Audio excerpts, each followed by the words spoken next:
السلام عليكم ورحمة الله وبركاته. ازيكم عاملين ايه؟ يا رب تكونوا بخير وسعادة وهنا كل عام وانتم بخير.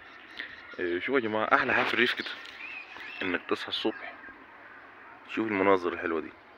شايفين احنا الوقت الساعة 7:30 تقريبا او الساعة 8 إلا 10 او في الحدود دي، يعني لسه المدرسة شغالة، هي يعني الطابور المدرسي شغال.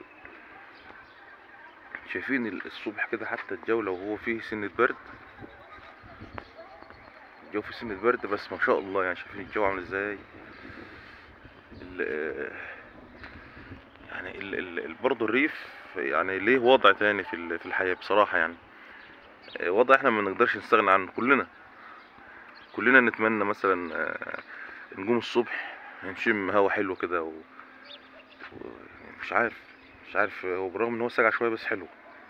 انا بحب اقوم بدري كده، اقف على السطح شوية، نص ساعة ولا ساعة، وبعد كده بنزل اشوف هنعمل ايه. شايفين المكان والدنيا والحياة في الريف عاملة ازاي. يعني بغض النظر عن السلبيات اللي بتبقى في الريف، بس ما شاء الله يعني الايجابيات اكتر.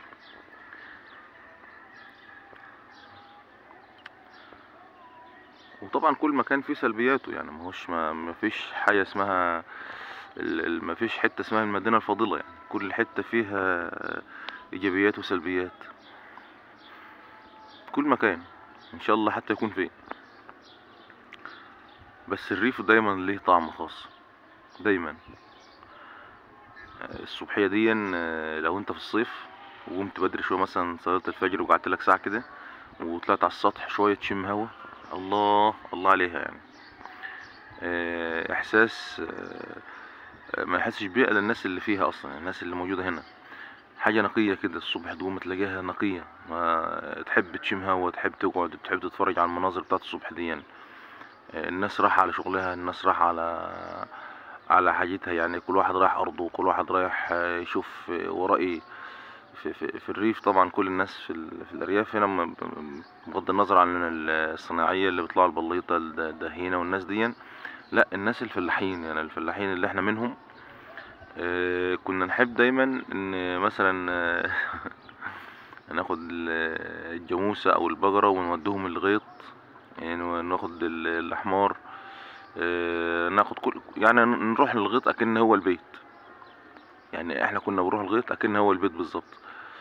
نروح نقعد طول النهار فيه، طول اليوم، عشان خاطر طبعا بنأكل الحاجات دي، بنأكل المواشي، بنأكل في ايام البرسيم دي كنا نجيب برسيم. يعني الجو نفسه حلو. هو ملل بالنسبة كروتين يومي، هو ملل فيه. انما هو كحياة، حياة حلوة تحبها حلوة. ما مش بتهيألي، مش كتير بيزهق منها يعني. بس اللي بيزهق منها اللي هو مضغوط فيها. يعني مثلا يكون عندك كمية مواشي هلكاه هو ده اللي ممكن يزهق منها. انما على جد واحدة او اتنين دي بتبقى الامور حلوة وخفيفة عليه. انا بس حبيت اصبح عليكم من الجو، وشفتوا الجو عامل ازاي. يعني الواحد يحب يكون في المكان بصراحة. يعني الجو فيه سنة برودة كده بس لذيذ. تحس ان انت عاوز تدنك. يعني عاوز انزل ومش عايز انزل، عايز انزل ومش عايز انزل. مدارس الاولاد بتاعتنا كلها في الجنب هناك كده، عند المبنى اللي هناك ده. مش بينا وبينهم حاجة كبيرة يعني، بس هي الكاميرا اللي بعدها. يعني بينهم 10 دقايق تقريبا مشي. عند دي مجمع المدارس كده، مدارس ومعهد اللي في الصورة دي معهد الكبير ده.